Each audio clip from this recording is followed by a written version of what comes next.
নমস্কার, আমি দেবজ্যোতি। কলকাতা টিভি ডিজিটালে আপনাদের সকলকে স্বাগত জানাই। এই মুহূর্তে বিশ্ব রাজনীতিতে অত্যন্ত চর্চিত হচ্ছে ভেনেজুয়েলা। সেই ভেনেজুয়েলার প্রেসিডেন্ট মাদুরোর গ্রেপ্তারের পর তার পুত্র বেশ কিছু বিস্ফোরক মন্তব্য করেছেন। ঘরে লুকিয়ে বিভীষণ বাবার গ্রেপ্তারিতে সশস্ত্র সংগ্রামের ডাক দিলেন মাদুরো পুত্র। ঘরের লোকের বিশ্বাসঘাতকতার জন্যই আমেরিকার হাতে বন্দী হয়েছেন ভেনেজুয়েলার প্রেসিডেন্ট নিকোলাস মাদুরো। এই আশঙ্কাকে নিয়েই এবার সশস্ত্র সংগ্রামের ডাক দিলেন নিকোলাস পুত্র মাদুরোর সন্তান। সোমবার এক অডিও বার্তায় ভেনেজুয়েলার জনগণকে পথে নামার আহ্বান জানিয়েছেন। শনিবার রাত্রে ভেনেজুয়েলার দুঃসাহসিক অভিযান চালায় আমেরিকা এবং বিশ্ব রাজনীতিতে অত্যন্ত বিষয়টি চর্চার বিষয় হয়েছে।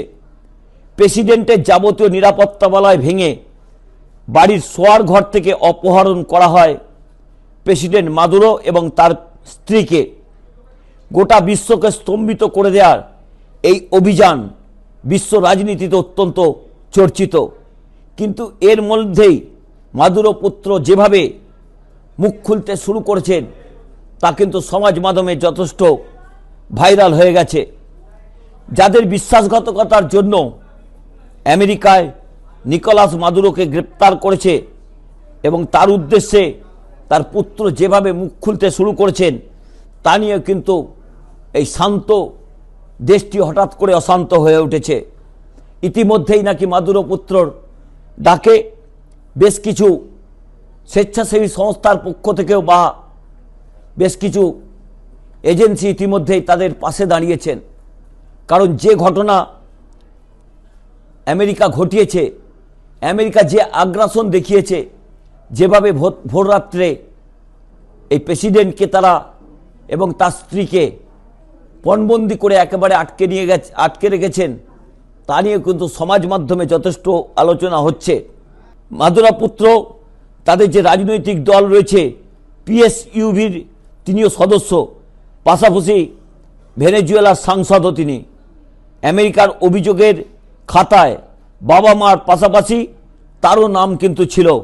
মাদক পাচারের অভিযোগ করেছে আমেরিকা এবং ৩৫ বছর বয়সী এই মাদুরো পুত্র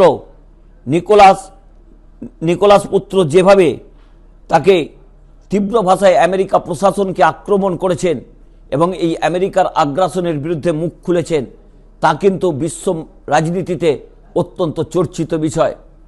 তাহলে কি নতুন কোনো ইঙ্গিত দিচ্ছেন এই মাদুরো পুত্র?